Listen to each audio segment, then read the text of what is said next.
Hi views, நான் உங்கள் Sathya from shutterpix.inலேருந்து இன்னைக்கு ஃப்ளாஷ் யூனிட்ஸில் சொல்லப்படுற கைட் நம்பர்னா என்ன, அது எப்படி லைட் மீட்டரை ரீப்ளேஸ் பண்ணோம், அப்புறம் இந்த பிராண்ட்ஸ்லாம் இந்த நம்பரை வச்சு நம்ம எப்படி ட்ரிக் பண்ணுறாங்கன்றதெல்லாம் டீட்டெயிலாக பார்த்துடலாம். கைட் நம்பருங்கிறது ஃப்ளாஷ் யூனிட்டோட ஒரு பவரை ரெப்ரசன்ட் பண்ணக்கூடிய ஒரு மெத்தட். இது வந்து product of aperture and distance. டிஸ்டன்ஸுங்கிறது distance between light and subject. ஓகேங்களா? இது ஒரு எக்ஸாம்பிளோட பார்த்துடலாம், ஈஸியாகவே புரிஞ்சிடும். சப்ஜெக்ட் இங்கே இருக்காருன்னு வச்சுக்கலாம். நம்மளோட கேமரா இங்கே இருக்குது. அப்புறம் நம்ம லைட்டை இங்கே பிளேஸ் பண்ணியிருக்கோம். லைட்டோட ஸ்பெக் ஷீட்லேருந்து பார்த்து நம்மளோட கைட் நம்பர் 80ன்றதை கண்டுபிடிச்சிட்டோம்.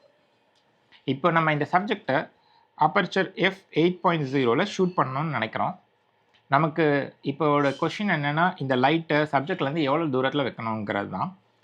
நமக்கு தெரியும் இந்த கைட் நம்பர் வந்து இது ரெண்டுத்தோட ப்ராடக்ட்னு, அப்பர்ச்சர் அதுக்கப்புறம் டிஸ்டன்ஸோட ப்ராடக்ட். நம்மளோட இந்த எக்ஸாம்பிளில் நமக்கு கைட் நம்பர் 80ன்னு தெரியும் அண்ட் அப்பர்ச்சர் 8ன்னு தெரியும். அப்போ டிஸ்டன்ஸ் 10. இப்போ லைட்டை எக்ஸாக்டாக 10 மீட்டர் டிஸ்டன்ஸில் வச்சோன்னா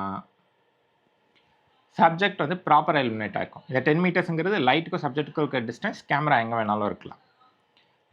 இன்னொரு எக்ஸாம்பிள் பார்க்கலாம். இப்போ நம்ம 16 அப்பர்ச்சரில் ஷூட் பண்ணணும்னு நினைக்கிறோம். Same light. அப்போது டிஸ்டன்ஸ் வந்து 5 மீட்டராக இருக்கணும். அப்போ இந்த லைட்டை மூவ் பண்ணி 5 மீட்டர் டிஸ்டன்ஸில் வச்சுட்டோம்னா சப்ஜெக்ட் வந்து ப்ராப்பராக எக்ஸ்போஸ் ஆகிருக்கும். ஒரு வேளை 5 மீட்டருக்கு பதிலாக 7 மீட்டர் டிஸ்டன்ஸில் வச்சுருந்தோம்னு வச்சுப்போமே, அப்போ என்ன நடக்கும்? போதுமான அளவு இன்டென்சிட்டி லைட் இருக்காது. ஸோ அதனால் சப்ஜெக்ட் வந்து அண்டர் எக்ஸ்போஸ் ஆகிருக்கும். ஒருவேளை 3 மீட்டர் டிஸ்டன்ஸில் வச்சுருந்தோன்னா 5 மீட்டருக்கு கம்மியாக, 3 மீட்டர் டிஸ்டன்ஸில் வச்சுருந்தோன்னா லைட் இன்டென்சிட்டி அதிகமாக இருக்கும். அதனால் சப்ஜெக்ட் ஓவர் எக்ஸ்போஸ் ஆகிருக்கும். இப்போ புரியுதுங்களா? இப்போது நமக்கு அப்பர்ச்சர் தெரிஞ்சிச்சுன்னா எந்த டிஸ்டன்ஸில் நம்ம லைட்டை ப்ளேஸ் பண்ணால் ப்ராப்பர் எக்ஸ்போஷர் கிடைக்குங்கிறது தெரிஞ்சிடும். நம்ம லைட் மீட்டரை எப்படி ரீப்ளேஸ் பண்ணலான்னு பார்க்கலாம். நம்ம ஒரு ஸ்டுடியோ செட்டப்பில் ஃபோட்டோஸ் எடுக்கிறோன்னா நமக்கு டிஸ்டன்ஸ் தெரிஞ்சிடும். சப்ஜெக்ட்டுக்கும் லைட்க்கும் இருக்க டிஸ்டன்ஸ் நமக்கு தெரிஞ்சிடும். டிஸ்டன்ஸ் வந்து நோன், நம்ம கைட் நம்பரும் தெரிஞ்சிடும். நம்ம லைட் மீட்டர் யூஸ் பண்ணி அந்த லைட்டில் தான் எவ்வளோ இன்டென்சிட்டி ஆஃப் லைட் வருது, எவ்வளோ ஸ்டாப்ஸ் ஆஃப் எக்ஸ்போஷர் கிடைக்கும் அப்படிங்கிறத நம்ம தான் செக் பண்ணுவோம் லைட் மீட்டரில். ஸோ அந்த வேல்யூ வந்து எஃப், நம்ம எந்த அப்பர்ச்சரில் ஆப்ரேட் பண்ணணுங்கிறது. இந்த எஃப் வேல்யூங்கிறது ப்ராப்பர் எக்ஸ்போஷருக்கு. ஒருவேளை நீங்கள் ஃபில் லைட் இல்லை பேக் லைட்லாம் வந்து 1 or 2 ஸ்டாப்ஸ் கம்மியாக வேணும்னா உங்கள் கேமராவோட அப்பர்ச்சர் அக்கார்டிங்லி அட்ஜஸ்ட் பண்ணிவிட்டு. முன்னாடியே சொல்லியிருந்தேன் கைட் நம்பர் வந்து ஃப்ளாஷோட பவர் ரெப்ரசன்ட் பண்ணுறதுங்கிறது. ஸோ அதனால் நீங்கள் ஃப்ளாஷ் வாங்கும் போது ஹையர் கைட் நம்பர் இருக்க ஃப்ளாஷாக வாங்குங்க. ஸோ ஏன்னா ஹையர் நம்பர்னால் நீங்கள் லார்ஜர் டிஸ்டன்ஸ்லேருந்து ஆப்ரேட் பண்ணலாம், அப்படி இல்லைன்னா ஹையர் அப்பர்ச்சரில் ஆப்ரேட் பண்ணலாம். ஸோ மோர் பவர்ஃபுல் லைட்னு அர்த்தம். இதை வச்சு தான் பிராண்ட்ஸ்லாம் ட்ரிக் பண்ணுறாங்க. லெட்ஸே நம்ம ஃப்ளாஷ் யூனிட்டை கைட் நம்பர் யூஸ் பண்ணி ஒரே ஒரு நம்பர், அந்த நம்பர் அதிகமாக இருக்க ஃப்ளாஷை நம்ம வாங்குகிறோன்னு வச்சுப்போமே, அதுக்காக அவங்க இந்த நம்பரை எப்படிலாம் இன்க்ரீஸ் பண்ணலாங்கிறத யோசிக்கிறாங்க. அண்ட் இதில் ரெப்ரசன்ட் பண்ணும்போது இருக்கிறதுலையே ஹையஸ்ட் நம்பரை ரெப்ரசன்ட் பண்ணுறாங்க. இப்போ பார்க்கலாம், ஒருவேளை உங்கள் ஃப்ளாஷில் ஜூம் ஃபங்க்ஷனாலிட்டி இருக்குது. லெட்ஸே அந்த ஜூம் ஆப்ரேஷன் 24 mmலேருந்து 90 mm வரைக்கும் போதுன்னு வச்சுப்போமே. 24 mmல லைட் வந்து ரொம்ப டிஸ்பர்ஸ்டாக இருக்கும், டிஃப்யூஸ்டாக இருக்கும், லார்ஜர் ஏரியாவை கவர் பண்ணியிருக்கோம். இதனால் லைட் இன்டென்சிட்டி கம்மியாக இருக்கும். நீங்கள் ஃப்ளாஷை கிட்ட கொண்டு வரணும். கிட்ட கொண்டு வந்தீங்கன்னா டிஸ்டன்ஸ் குறையும். டிஸ்டன்ஸ் குறைஞ்சதுன்னா கைட் நம்பரும் குறையும். ஒருவேளை நீங்கள் ஃபோக்கஸ்டு நேரோ டவுன் மோடில் ஆப்ரேட் பண்ணுறீங்க, அதாவது கம்ப்ளீட்லி ஜூம்ட் இன் 90 mmல ஆப்ரேட் பண்ணுறீங்க, அப்போ லைட் பீம் வந்து ரொம்ப நேரோவாக இருக்கும். சின்ன ஏரியாவை தான் இலுமினேட் பண்ணும், பட் ஸ்ட்ராங்கான இலுமினேஷன் இருக்குங்கிறதுனால நீங்கள் ஃப்ளாஷ் யூனிட்டை தூரத்தில் கொண்டு போகலாம். தூரம் கொண்டு போனீங்கன்னா டிஸ்டன்ஸ் இன்க்ரீஸ் ஆகும், கைட் நம்பரும் இன்க்ரீஸ் ஆகும். ஸோ இதனால் நம்ம பிராண்ட்ஸ் கைட் நம்பரை ரெப்ரசன்ட் பண்ணும்போது அவங்க எந்த பாயிண்டில் என்ன மோடில் ஆப்ரேட் பண்ணால் அவங்களோட பீம் ரொம்ப நேரோவாக இருக்குமோ, ரொம்ப ஃபோக்கஸ்டாக இருக்குமோ, அந்த பாயிண்டில் தான் அவங்க ரிப்போர்ட் பண்ணுவாங்க.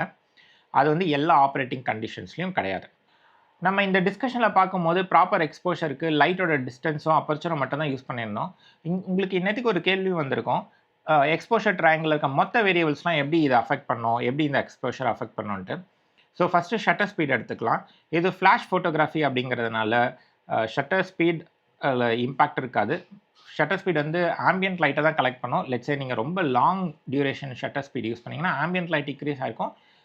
அது ஒரு இம்பாக்ட் க்ரியேட் பண்ணும். பட் ஜென்ரலி ஃப்ளாஷ் டியூரேஷனுங்கிறது ஷட்டர் டியூரேஷன் கூட ரொம்ப கம்மியாக இருக்குங்கிறதுனால எக்ஸ்டர்னல் லைட் அவ்வளோவா இம்பேக்ட் ஆகிருக்காது. அதனால் ஷட்டர் ஸ்பீட் இந்த எக்ஸ்போஷரை இம்பேக்ட் பண்ணாது. ஐஎஸ்ஓ இம்பேக்ட் பண்ணுமான்னு கேட்டிங்கன்னா ஆமாம். ஸோ ஐஎஸ்ஓ இன்க்ரீஸ் பண்ணிங்கன்னா டெஃபினட்டாக உங்களோட எக்ஸ்போஷர் இன்க்ரீஸ் ஆகிருக்கும். அதனால் இந்த கைட் நம்பர் ரெப்ரசன்ட் பண்ணும் போதே ஒரு நோட்டும் கொடுத்துருப்பாங்க. அந்த நோட்டில் அட் வாட் ஐஎஸ்ஓ இந்த டெஸ்டிங்லாம் பண்ணியிருக்காங்கன்ட்டு. ஜென்ரலாக இது என்ன ஐஎஸ்ஓ 100ல் தான் பண்ணியிருப்பாங்க. நீங்கள் கோடெக்ஸ் ஃப்ளாஷை பார்த்தீங்கன்னா அதில் கைட் நம்பர் ரெப்ரசன்ட் பண்ணும்போது 100M போட்டிருப்பாங்க.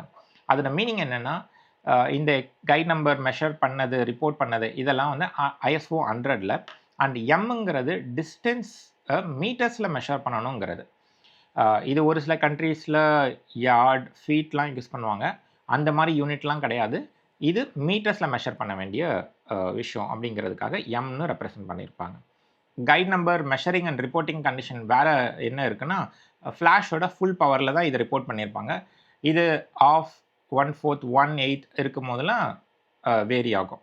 இந்த வீடியோலேருந்து புது விஷயம் கற்றுக்கிட்டீங்க அண்ட் இந்த வீடியோ யூஸ்ஃபுல்லாக இருந்ததுன்னு நினச்சிங்கன்னா ஒரு லைக் கொடுங்க. அப்படியே சப்ஸ்கிரைபும் பண்ணுங்கள் இந்த மாதிரி நிறைய வீடியோஸ் பார்க்குறதுக்கு. உங்களுக்கு கைட் நம்பர் பற்றியோ இல்லை ஃப்ளாஷ் யூனிட்ஸை பற்றியோ இல்லை ஜென்ரலாக ஃபோட்டோகிராஃபியை பற்றியோ ஏதாவது கொஸ்டின்ஸ், தாட்ஸ் இருந்ததுன்னா கமெண்ட்ஸில் ஷேர் பண்ணுங்கள், நான் படிக்கிறேன். அடுத்த வீடியோவில் சந்திக்கிற வரைக்கும் பாய்.